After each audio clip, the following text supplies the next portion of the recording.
Sabe aquela frase que, quando dita, todo mundo para e pensa: peraí, foi isso mesmo que eu ouvi?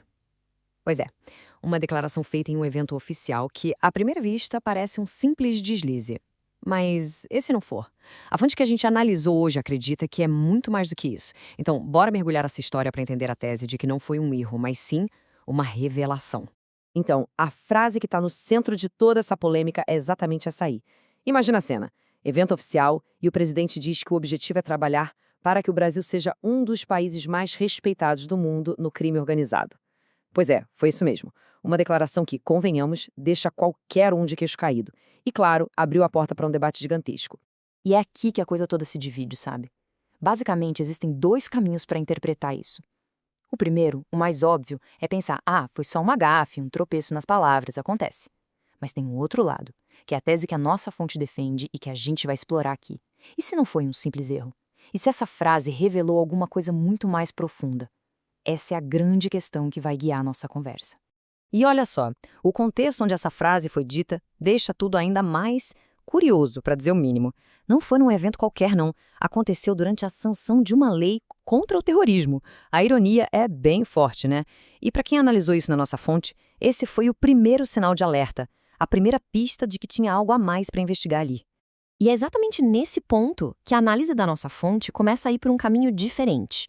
Porque, pensa bem, muita gente poderia simplesmente dar de ombros e falar: foi só uma gafe, vida que segue, certo? Mas a fonte que a gente usou para montar essa análise diz: calma aí, não é bem assim. Para eles, essa explicação mais fácil, a mais óbvia, na verdade deixa muita coisa de fora. E o caminho que eles sugerem para a gente entender isso vai direto para a psicologia. A tese principal é que o que aconteceu não foi uma simples gafe. Foi, na verdade, um ato falho, aquele conceito famoso, também conhecido como lapso freudiano. A diferença entre os dois é gigantesca e é fundamental para a gente entender o argumento. Olha só, uma gafe é só um erro, um tropeço verbal, um equívoco, sem maldade. Já o ato falho, segundo a teoria de Freud, é bem diferente. É como se nosso inconsciente desse uma rasteira na nossa fala consciente. É um erro, sim, mas um erro que acaba revelando uma verdade que, no fundo, a pessoa talvez estivesse tentando esconder. Exato. É basicamente aquela ideia de que, por trás do erro na fala, tem um pensamento ou um sentimento de verdade ali, sabe? Algo que escapa sem querer. É como se o subconsciente falasse mais alto que o discurso que a gente preparou e controlou. A nossa fonte, aliás, resume isso de um jeito bem direto e popular, olha só. É quando você, sem querer, fala uma coisa que você tem no coração. E é partindo exatamente dessa ideia de que a fala revelou um sentimento verdadeiro que todo o resto do argumento deles é construído. Ok, então, se a tese principal é que foi um ato falho, a fonte precisa mostrar por quê, certo? Não dá para só jogar a ideia no ar. E é exatamente agora que eles começam a, digamos, conectar os pontos. Eles vão juntando várias peças, com dados e alegações, para tentar montar um quebra-cabeça que sustente essa teoria. E a primeira peça desse quebra-cabeça que a fonte apresenta é um número: 54%.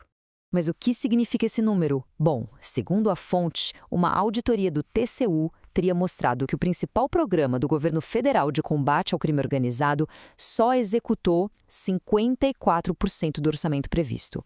Para quem faz essa análise, isso não é só um detalhe burocrático, não. Seria um sinal claro de que combater essas facções não estaria sendo uma prioridade. E a argumentação continua, a fonte não para por aí. Eles apontam para outras supostas conexões para tentar fortalecer essa interpretação. Por exemplo, eles citam que o filho do presidente teria sido consultor de uma empresa, e essa empresa, por sua vez, estaria sendo investigada por supostas ligações com o Comando Vermelho. E para fechar, eles adicionam mais um ponto: uma suposta má vontade do governo em apoiar que os Estados Unidos classifiquem o PCC e o Comando Vermelho como grupos terroristas. E com tudo isso na mesa, a gente chega na tese final da fonte. É o momento em que eles juntam todas essas peças, a frase polêmica lá do começo, a teoria do ato falho, o suposto baixo investimento no combate ao crime e, por fim, essas alegadas conexões pessoais e políticas. O raciocínio que a fonte constrói segue mais ou menos essa linha, olha só. O ponto de partida é o tal deslize do presidente. Depois, eles adicionam o contexto que a gente acabou de ver, o suposto baixo financiamento e as conexões que estariam sendo investigadas. E o ponto final dessa lógica toda é a conclusão de que aquele deslize, bom, não foi um acidente, mas sim uma confissão. E essa é a palavra final, a conclusão forte que a fonte apresenta. com todas as letras. Não é gafe, é confissão que chama isso.